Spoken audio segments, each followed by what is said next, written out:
na osnovu svedoka optužbe, ovde smo do tančina objasnili kako je izbio rat u Bijeljini. Jedan musliman na konju je krenuo da baci bombu na kafanu Srbija. Pred kafanom stajao Mirko Blagojević, potegao pištolj i kad je musliman bacio bombu, on je pucao i pogodio tog muslimana u nogu. Taj musliman vam je ovde sedeo. I ono što je mene najviše interesovalo tom prilikom, kako je prošao konj. Hvala Bogu, konj je tada prošao živ, zdrav i nepovređen.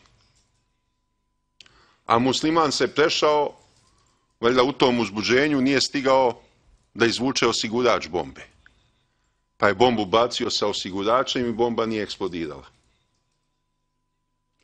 I tad je počela pucnjava između srpskog kafića Srbija i muslimanskog kafića, zaboravio sam kako se zvao. To je u centru Bijeljine. I u to međusobnom obračunu Srbi su nadjačali.